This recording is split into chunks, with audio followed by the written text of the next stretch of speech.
During the Great Depression of 2026, both the new government and the public are so desperate for money that the California Grand Lottery is launched. If someone kills the winner before sundown, they get to legally take their jackpot. The only rule is not to use bullets. In LA, in 2030, Sean's just won the lottery, so now he's running away from a huge crowd that wants to kill him. Sean doesn't hesitate to fight them all, quickly bringing them down before escaping by jumping over a fence. Afterward, Sean breaks into a home through the window and finds a grandmother, so he immediately takes her phone and destroys it. Outside, a drone is keeping track of everything. Sean takes a moment to regain his breath, and the lady takes out a Grand Lottery bolt gun to kill him on the spot. Then the lady breaks her ticket to summon the lottery team, who breaks down the door and confirms the winner is dead. She's given a huge check for $22 million and appears on TV. A month later, Katie arrives in LA to restart her acting career. On the bus, she keeps staring at a little Oscar keychain, which appears to be a memento. There's a little girl nearby, so she makes faces to make her laugh. However, the kid's father keeps mocking her daughter over the phone. Katie moves to his side and pretends to be a cop, threatening him to take him to social services if he doesn't behave. The man starts being nicer to his daughter while an old lady comes closer to thank Katie for her services. However, when the lady leaves, Katie realizes she stole her watch. On a sign, Katie sees an ad for Lewis Protection Agency and wishes she had bodyguards like that. During the ride, she notices how everyone on the streets is tense or violent, usually both. In the meantime, the media can't stop talking about the next lottery drawing, which is happening in 18 hours. Ticket sales have broken new records, and the next jackpot is for $3.6 billion.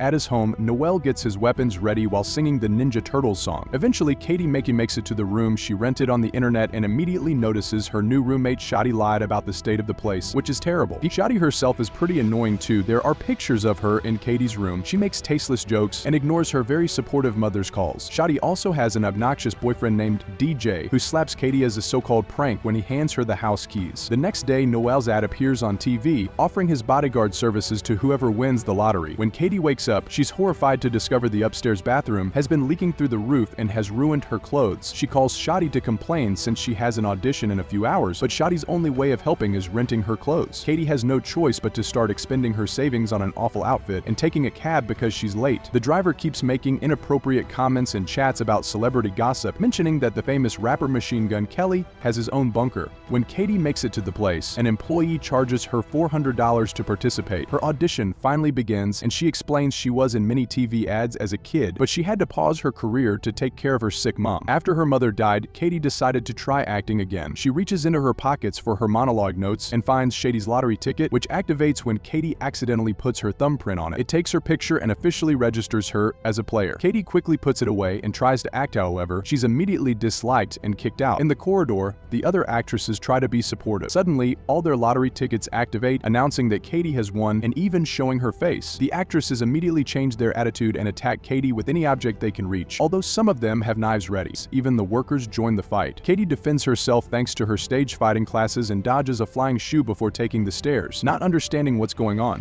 the next floor, Katie manages to hide in a room while the actresses run off. However, she's entered a self-defense class and these people are ready to kill her too. They keep calling her my jackpot as they attack, and Katie runs around dodging their moves or causing them to hit each other. She tries asking what's happening, but they ignore anything she has to say. While some of the people are fighting each other, Katie is punched and grabbed by her ankles. The guy whirls her around and throws her through a wall, making her land in a yoga class with more people ready to kill. The self-defense guys cross over too, and chaos takes over the room, where blood is starting to get spilled. When a man grabs Katie by the neck, Noel suddenly bursts through the ceiling and saves her by throwing the guy at the wall. Then Noel announces Katie gets 5 free saves, but afterward his protection costs 10% of the prize. As he counts all the people he keeps bringing down and reaches the end of the freebies, Katie has no choice but to sign his contract. Now he starts fighting people for real, even using Katie as a weapon to kick them off. He also ties her to his back to keep her safe and uses a belt as a whip to attack from afar. Once all the opponents are down, Katie frees herself and takes Noel's paralysis dart gun. After easily taking it back, Noel makes sure to put the unconscious bodies in the right position so they won't choke on their tongues. He explains that the lottery drone, which is already outside, posts the winner's location every 14 minutes, so they must get going.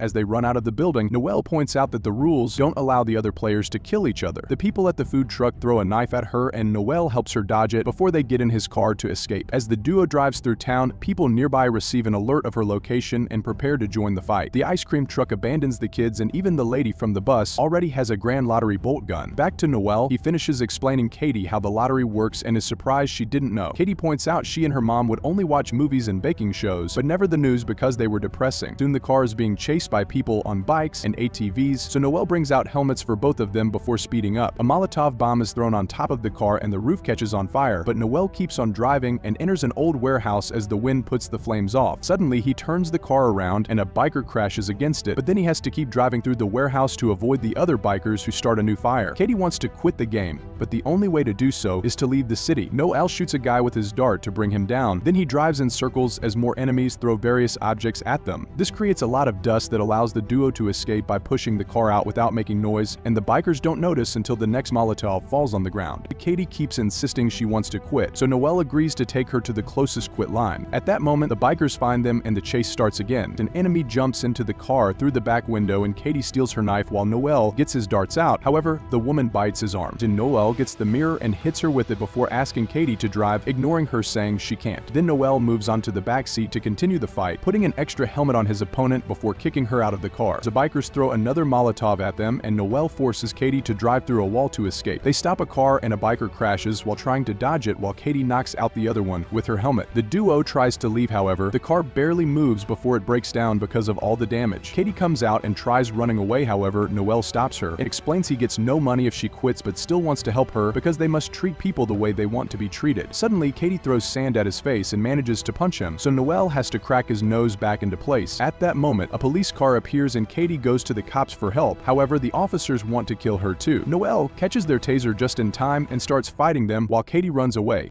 On the street, Katie hides her face behind a map while the crowd notices the drone nearby and starts searching for her. She goes into the wax museum and is surprised to hear the guard is anti-lottery, so he lets her hide among the statues. Then Katie calls Shadi and requests to borrow her car. Shadi keeps asking Katie where she is, causing Katie to realize Shadi is playing too. At that moment, a statue welcomes Katie to the museum, giving away her location. Afterward, Shadi and DJ try to enter the museum, but the guard reminds them they're banned because they did the dirty with the statue. Shadi punches him to knock him out and the couple rushes inside. Katie hears them and hides behind a statue, however, when she tries to sneak out she's seen. DJ immediately pushes her on top of a desk and Katie throws a bottle at Shadi's head before tossing sand at DJ's face to get him off her. Then the couple teams up to fight Katie, who defends herself with the statue's staff. When there's no more time to deal with the couple, Katie pretends to throw herself into a window to trigger the automatic protection system. A thick wall comes down separating Shadi and DJ, who promises to find Katie anyway. Luckily, Noel appears just in time to stop the group of elders from hitting Katie. Katie still doesn't trust him because helping her quit means not getting paid, so she thinks he'll kill her in private. As the tour bus keeps hitting the back of the car, Noel wishes they had bunker and Katie remembers the taxi driver. Soon the duo shows up at Machine Gun Kelly's house, who thinks Katie wants something dirty when she asks for help. At that moment, the bus appears, so Katie gets Noel's dart gun and forces him to open his panic room. Katie and Noel rush inside and put Kelly to sleep with the dart before trying to close the door. A crowd gathers in the living room and an arm tries keeping the door open, so Noel gets ready to shoot it,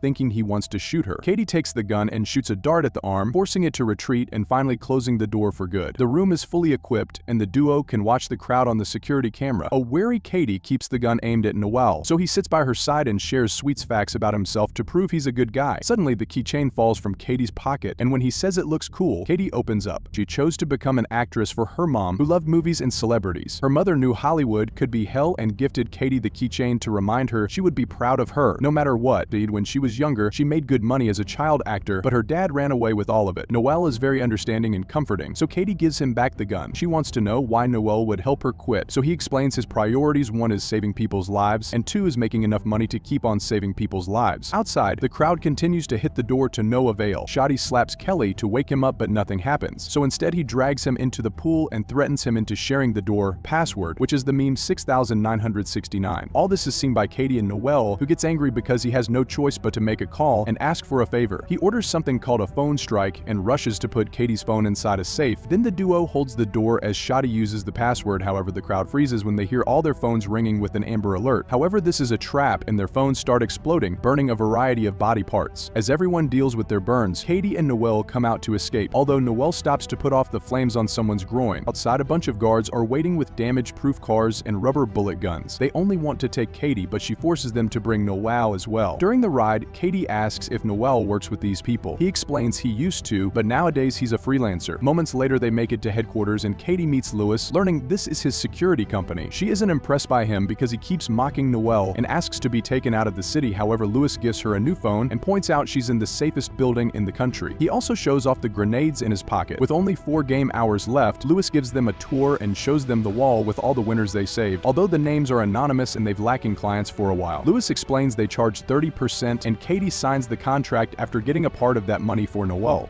Afterward, they see on the security cameras that a crowd is gathering outside, so Lewis decides it'll be safer to move Katie to a hidden underground fortress by using decoy vehicles. First, the duo gets medical care for their wounds and Noelle shares more about himself. He used to be a mercenary in the private sector with Lewis, and their unit got sent all around the world to kill horrible people. One day, Noelle discovered his victims weren't always bad guys, and he quit in the middle of a job. This caused the mission to fail, and only he and Lewis survived. Nowadays, the money he makes goes to the families of his victims and teammates. In return, Katie shares that her dad used to be her manager and made her work all day long since she was 8. When she turned 18, she told him she wanted to manage her own money, so he disappeared with it. Katie had to take care of her sick mother who died a month ago and left her with only $600 and a bus ticket to LA. At that moment, an employee brings a prosthetics machine. Katie puts her face inside and the machine applies a mask that makes her look like an old man. However, Noelle is worried because moving Katie out doesn't make sense and this facility is too expensive to be maintained with only 30% of the old prizes, especially if they didn't have any clients lately. After Katie changes clothes to finish the disguise, Noelle finally realizes Lewis is only pretending to protect the winners to kill them in secret. Lewis takes them to a car and Katie keeps requesting for Noelle to come along, which Lewis turns down. Getting desperate, Katie kicks Lewis in the groin and Noelle uses the distraction to open the garage door. Then he shoots all the guards with his darts as the crowd rushes in, but they don't recognize Katie and ignore her. Noelle drags her out and gives her the keycard he stole from a guard, telling her to run while he buys some time. More guards appear and hold Noelle down while Lewis kicks him for information. Suddenly, all the AI-driven decoy cars take off with Katie hiding in one of them, so Lewis sends his people to follow them. Downtown, Katie gets her mask off and takes control of the car, so the change of route alerts Lewis' system. Meanwhile, social media is going wild because the drone has lost Katie, so if she doesn't make any mistakes, she'll be safe from pursuers until the end. This causes her to gain fans that see her as a hero. Moments later, Katie is about to leave town but gets a call from Noelle, who tells her to turn around or he'll kill Noelle. In fact, he keeps stabbing him, yet Noelle tells Katie to save herself. After some hesitation,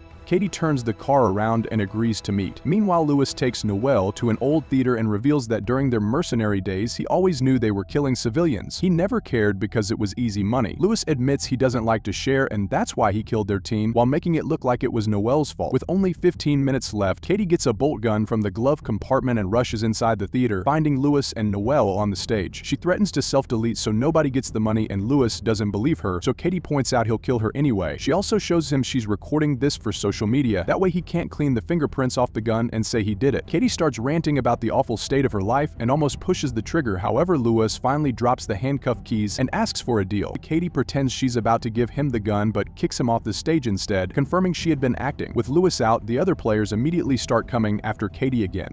All the people she's met today appear at the theater and block every entrance, so Katie uses whatever objects she can grab to slow them down. Suddenly, Lewis grabs her leg and makes her fall before trying to kill her. A cop tries to help, however, Lewis kicks him off and continues to struggle against Katie. At that moment, a crowd bursts in, so Noelle starts fighting them while still cuffed to the chair and singing the Ninja Turtles. The chair soon breaks, giving him more freedom of movement. Katie bites Lewis and disarms him before throwing the keys at Noelle, who finally frees himself. While Noelle fights Lewis, Shadi appears with the katana to fight Katie, who quickly disarms her and knocks her out with a headbutt. With only 4 minutes left, a huge crowd suddenly enters the theater. Noelle is still fighting Lewis, so Katie has to climb the stage decorations for safety. Lewis steals an axe from another player and Noelle defends himself with symbols, which helps him finally defeat his former friend. The bus lady tries to climb after Katie, so she kicks her off. Then Noelle starts breaking the decoration so people can't follow Katie. Lewis' men arrive, and half of them make a human stair for Lewis to climb while the others tackle Noelle. Lewis reaches Katie on the scaffolding, and they start fighting until Katie slips. She hangs on the edge and reveals she used her keychain to activate one of his grenades, which then explodes. Lewis dies and Katie falls, however, her fans appear with a big flag and catch her just in time. As the countdown reaches 0, Katie hugs Noelle and promises to pay him 50%. The lottery people come to give her the check, and she announces she doesn't want to be an actress anymore. 6 months later, Katie and Noelle are working together on a bunch of charities like a free protection agency, a school of self-defense and stage fighting, a center for kids with bad parents. Noelle tries to open a Ninja Turtles-themed pizzeria, however, he gets sued for copyright infringement. The duo also goes on a vacation on their own super yacht. Subscribe for popcorn. We are racing towards 500 subscribers.